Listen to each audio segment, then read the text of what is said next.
Greetings and welcome back to Room 303 in our chats with Emily as we are calling our readings through the poetry of Emily Dickinson. We turn now in the Johnson edition to a really important poem, 448. This was a poet. It is that. Another poem about poetry. In some ways, this may be one of the more important poems for biographers. The great George Wisher, in fact, called his first great biography of Emily, This Was a Poet. In many ways, we're back to Plato's ideal of the poet. This is the closest thing we have, one scholar has pointed out, to Emily Dickinson's Ars Poetica, where she will comment on it. Guys, we've asked this question in 303. Is there a difference between playing music and being a musician? Is there a difference between playing basketball and being a basketball player? Is there a difference between writing a poem and being a poet?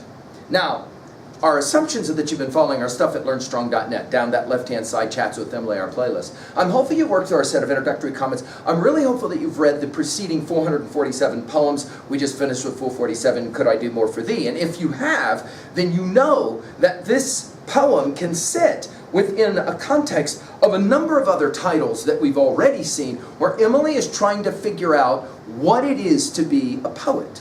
Now, in many ways, we are following in that tendency to glorify the poet, beginning, of course, in Emily's time with Emerson's classic essay, The Poet. We've given full lectures on it on LearnStrong.net.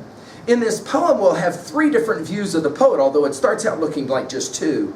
We'll see the poet as distiller of amazing sense. We'll see the poet as disclosure of nature's immortal pictures. And finally, we'll see the poet as somewhat self-sufficient. Now, I want you to notice the tension. She is Emily, of course, and yet he is the poet. So who it is that she's talking about has always been the subject of debate. If it was Elizabeth Barrett Browning, for example, as she's done in some other tribute poems, why wouldn't she say she is the poet, as opposed to he is the poet? Who is she talking about? Is she talking about Keats? Is she talking about Shakespeare? Is she talking about some contemporary poet? We don't know.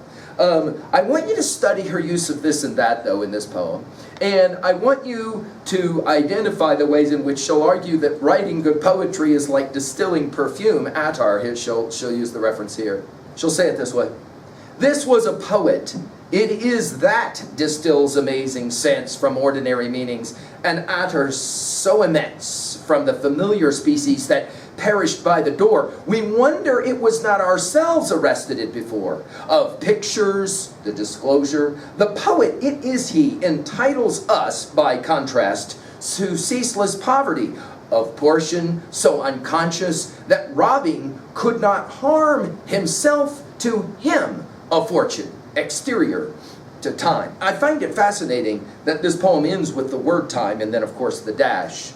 Notice she'll begin with this was a poet. Notice we are in past tense, and then we'll move to present tense after the dash with it is that. Notice here that will allow us to speak of poets in general, both male as well as female.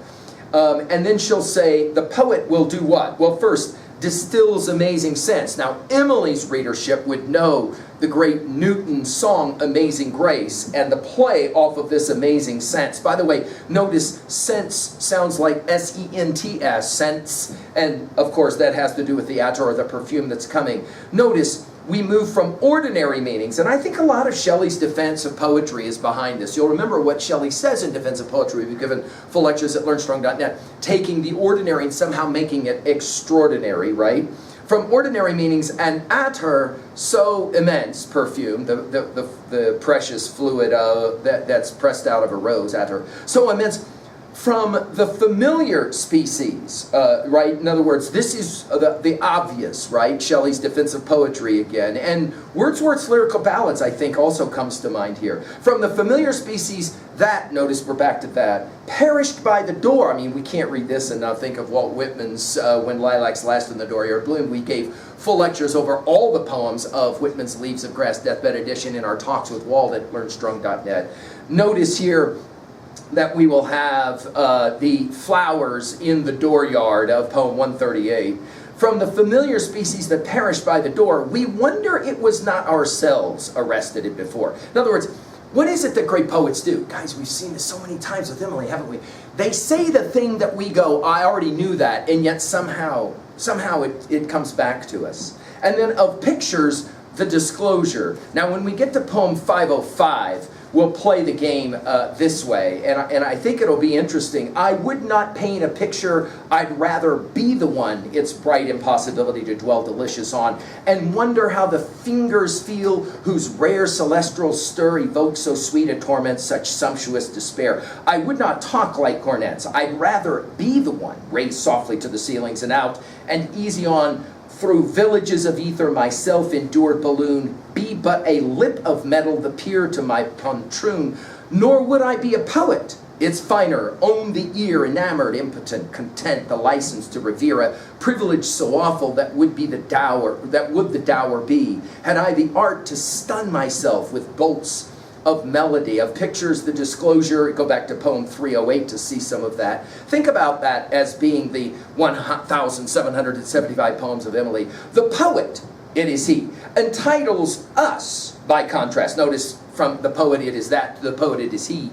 By contrast to ceaseless poverty, when we read Emily's stuff and we want to be poets, we find ourselves going, well, okay, I'm never going to write a poem quite that good, am I? We're going to feel poor, if that makes sense. Of portions so unconscious, I think that's the key word of the entire poem, unconscious. The robbing could not harm, she's back to that economics language, huh? Himself to him a fortune. The poet is self-sustaining, right? And of course, exterior to time. Now, when we get to poem 675, we'll play the same game again. Essential oils are wrung, the attar from the rose, be not expressed by suns alone. It is the gift of screws. The general rose decay, but this in lady's drawer makes summer when the lady lie in ceaseless rosemary. And we're going to see something similar when we get to 883. The poets light, but lamps themselves go out.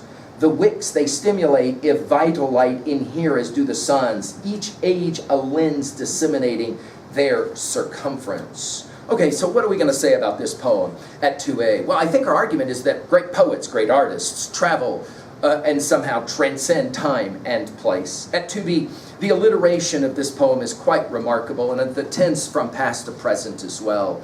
At 3a, well, obviously we're thinking of all the great poets and the great poems about poetry for Emily. I just mentioned 675 and 883. And as well, there's been a whole lot of scholars that have pointed out the power of Emily's creative process.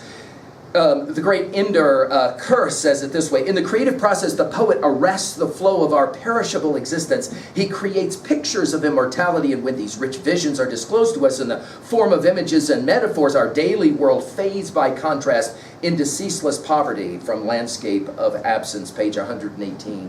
Finally, to own a poem like this at 3b, it's an obvious question when you read a poem like this. Who is for you the poet that does this greater than anyone? Is it possible that Emily is exterior to time and yet somehow brilliantly always with us?